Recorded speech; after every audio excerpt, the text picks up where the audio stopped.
Detroit, Michigan, March 30th, 1965. Two men meet at a small press conference before the funeral of a slain civil rights activist. Their meeting seems like an unlikely pairing for us today. One, a slick-haired, brash, and controversial labor leader, and the other a measured, eloquent, and inspirational pastor who had galvanized the civil rights movement.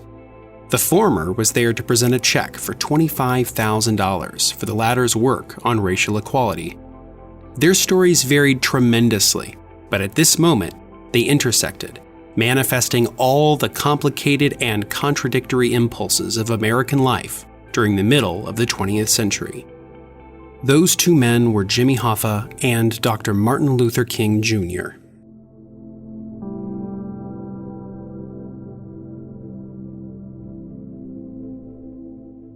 Jimmy Hoffa and Martin Luther King Jr. traversed very different paths to national prominence before their meeting in 1965.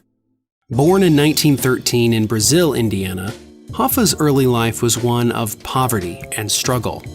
His father died when he was 7, forcing his mother to support the family by cooking at a local restaurant, performing housework for others, and providing a laundry service.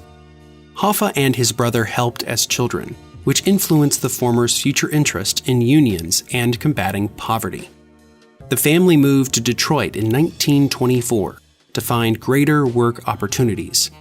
Due to his family's struggles and his desire to work, Hoffa left school by 8th grade.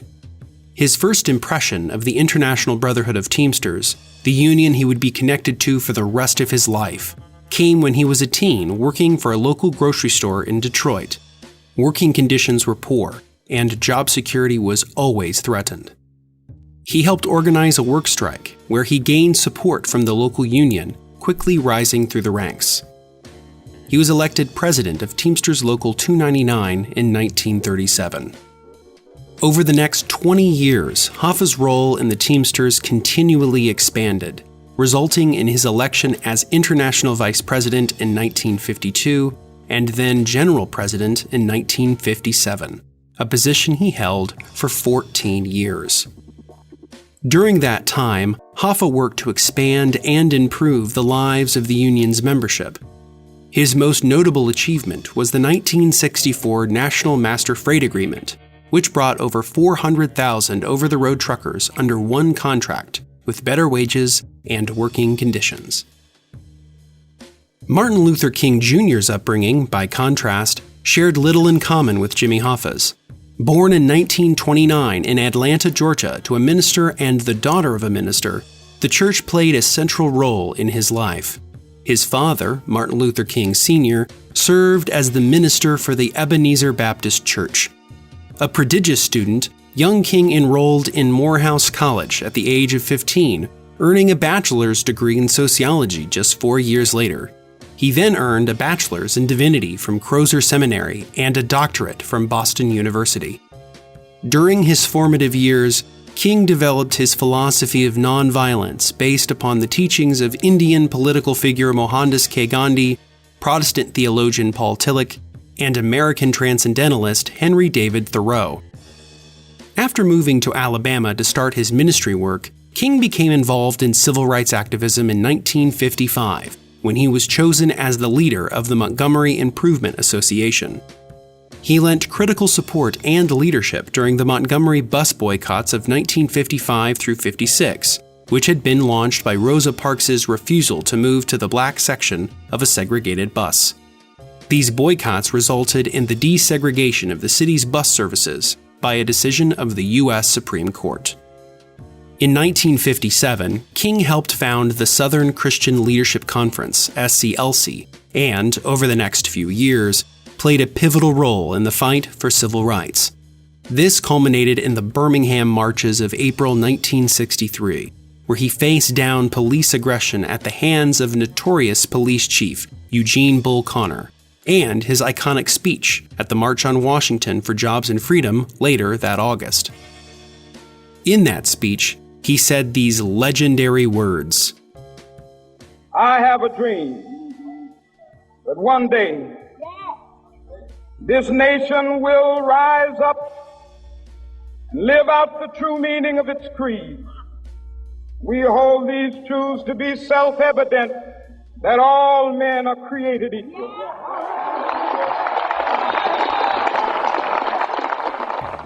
His efforts, along with thousands upon thousands of activists and ordinary citizens, led to the passage of the 1964 Civil Rights Act, which made discrimination in places of public accommodation and federal-funded programs illegal. In contrast with Dr. King, Jimmy Hoffa's interactions with and involvement in civil rights were complicated. Within the Teamsters as an organization, Hoffa supported a non-discrimination policy as general president and outlined this policy in an April 16, 1958 letter to the membership. As Americans, we should be opposed to bigotry and racial discrimination at every turn and do everything possible to make the Bill of Rights a reality for every citizen, he wrote.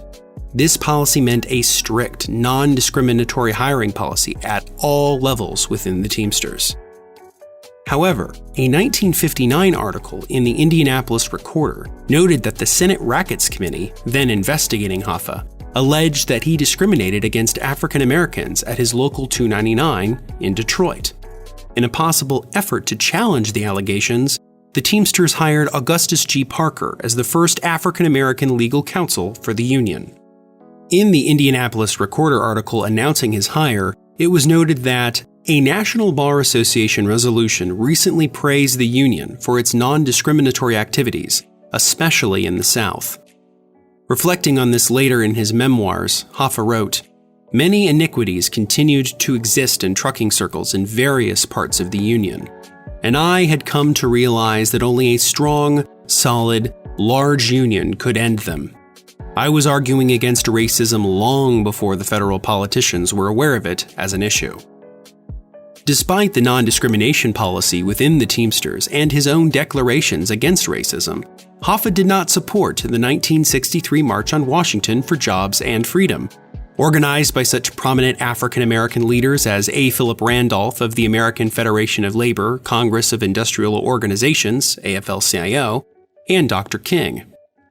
Ironically, Hoffa did call for a March on Washington in 1963, but for organized labor and without any overt references to civil rights for African Americans, the Knoxville News-Sentinel reported. In an August 22, 1963 interview published by the Minneapolis Star-Tribune, Hoffa called pending federal civil rights legislation a farce and a fake, and called the March on Washington a futile gesture. He went on, "I do not believe that picketing will solve the problem. The march is no answer to the question of jobs." A week later, in an almost contradictory statement, the Vineland Daily Journal quoted Hoffa saying, "Only by pressure our Congress moves. These people couldn't get anything any other way, so they came to Washington to show pressure." However, by 1965, his inconsistent public attitudes towards civil rights began to change. March 1965 was a watershed month in the history of the civil rights struggle. Recently returned from Europe after receiving the Nobel Peace Prize, the youngest person ever to receive the honor, Dr. Martin Luther King Jr. and the SCLC worked on developing a new campaign to push for voting rights. They chose the city of Selma, where only a few hundred of the city's 15,000 black residents had been able to register to vote, according to labor historian Joshua B. Freeman. On March 7, 1965, civil rights activists attempted a 50-mile march from Selma to the state capital of Montgomery, where they were brutally assaulted by police officers led by their notorious chief, James G. Clark. As the Anniston Star reported, state troopers and deputies on horseback, under orders from Governor George Wallace to stop a freedom march to the Capitol, Sunday tear-gassed 600 Negroes bleeding under the lashing of clubs, bullwhips, and ropes. After the events of March 7th, dubbed by many as Bloody Sunday, the Newark Advocate described King as undaunted by the events. He said to the paper, In the light of Sunday's tragic event, I have no alternative but to recommend to my close associates and to the Negro people of Alabama to continue in their determined attempt to walk to Montgomery to protest the injustices and indignities that surround their lives. After weeks of continued clashes, court injunctions, and assaults, the civil rights activists were finally able to march from Selma to Montgomery, starting on March 21st and finishing the 50-mile trek on March 25th. 16,000 people from all walks of life participated in the march. Addressing the crowd that day, Dr. King said, "There never was a moment in American history more honorable and more inspiring than the pilgrimage of clergymen and laymen of every race and faith pouring into Selma to face danger at the side of its embattled Negroes." While the march was in many ways a triumph, it was not without its tragedies.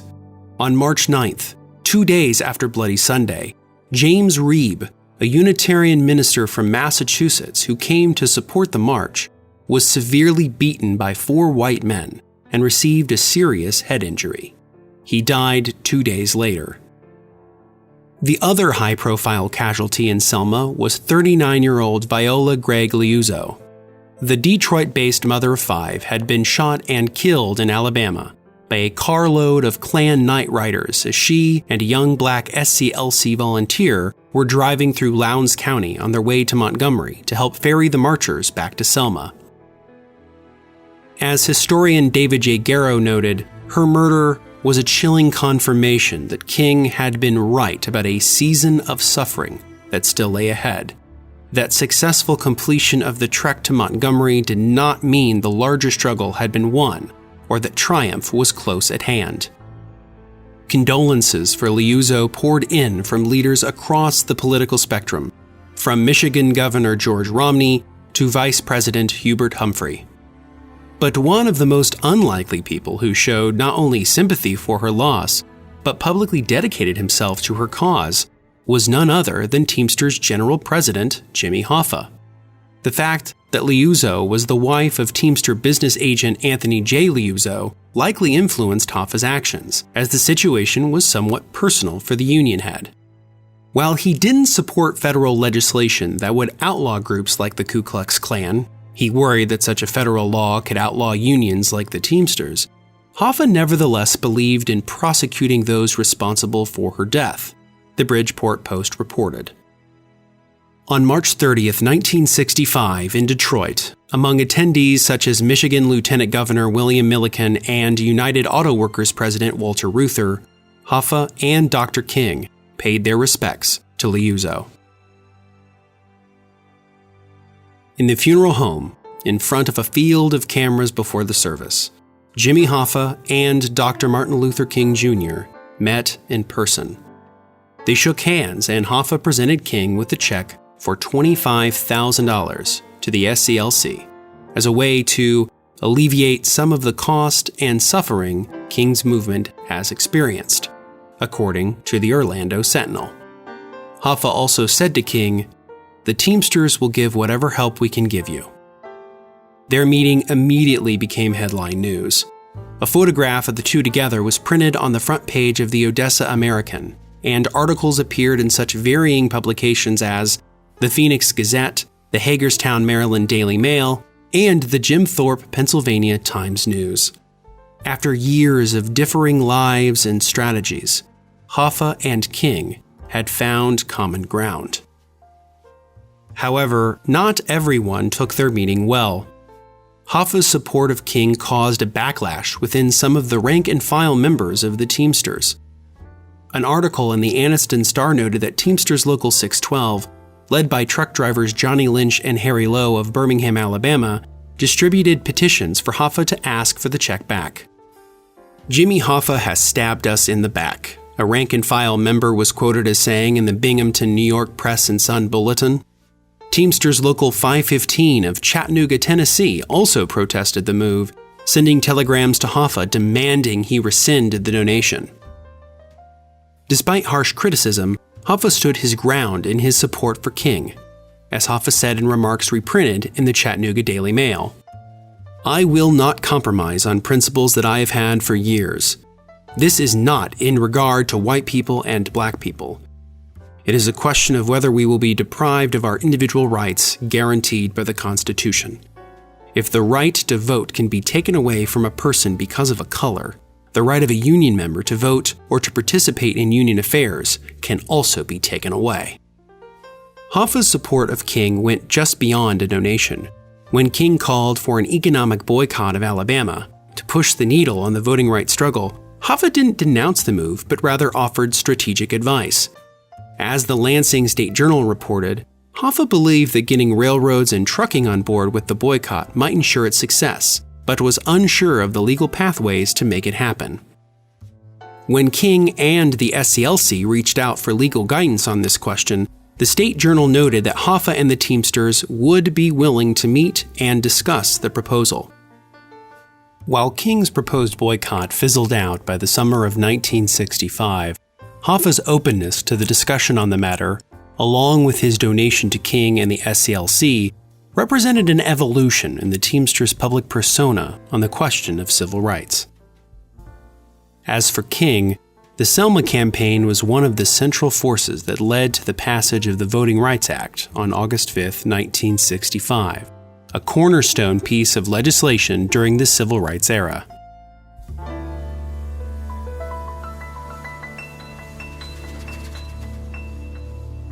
So, what makes Hoffa and King's meeting so important, so relevant to understanding the dynamics of the civil rights movement? In a sense, their meeting was a real-life manifestation of the complicated dynamic between organized labor and the struggle for civil rights.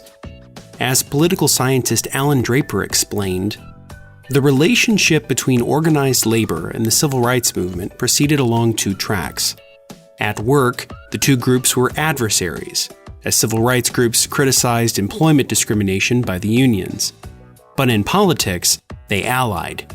Unions and civil rights organizations partnered to support liberal legislation and to oppose conservative Southern Democrats, who were as militant in opposing unions as were fervent in supporting white supremacy.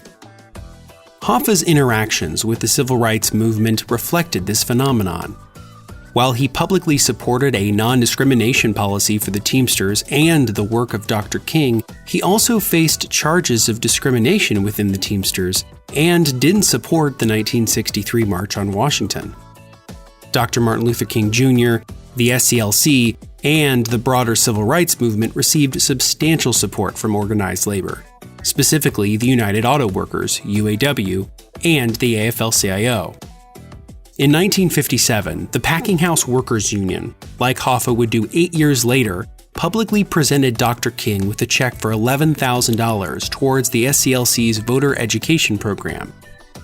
As Draper also noted, the AFL-CIO supported Dr. King's efforts during the Montgomery bus boycott and donated funds towards voter registration in 1956. The UAW and its president, Walter Reuther, donated money and logistical support towards the success of the 1963 March on Washington, something the AFL-CIO reluctantly declined to do. As the Miami Herald wrote in a detailed 1965 piece on the relationship between the UAW and the civil rights movement, to Reuther, perhaps more than any other national union leader, a labor union is not just a bread and butter organization looking out for the paychecks of its members. He views the UAW as an instrument for social betterment, committed to fight labor's battles in the political arena as well as the bargaining table. King himself underscored this important connection between the unions and the fight for civil rights in a letter to Jimmy Hoffa on April 12, 1965. In it, he thanked the Teamsters leader for his $25,000 donation and his commitment to supporting the SCLC. As a part of his thank you, King emphasized organized labor and its central role in the struggle for equality. He writes, "As we move ahead, we here at SCLC feel that we must keep in the forefront of our minds the necessity of strengthening that growing alliance between labor and the civil rights movement. Labor's problems are our problems, and our problems are labor's problems. You may be sure that we will be at your side in the great struggle to eliminate unemployment, poverty, and meeting the challenges of automation. This connection of the two movements represented a long-term view, deeply held by King, that political equality could only be fulfilled with economic justice. In fact, when King was assassinated in Memphis, Tennessee on April 4, 1968, he was there to support striking sanitation workers who were fighting against unsafe work conditions. As he said in his final sermon the night before his death, and also in the human rights revolution, if something isn't done and done in a hurry to bring the colored peoples of the world out of their long years of poverty, their long years of hurt and neglect, the whole world is doomed.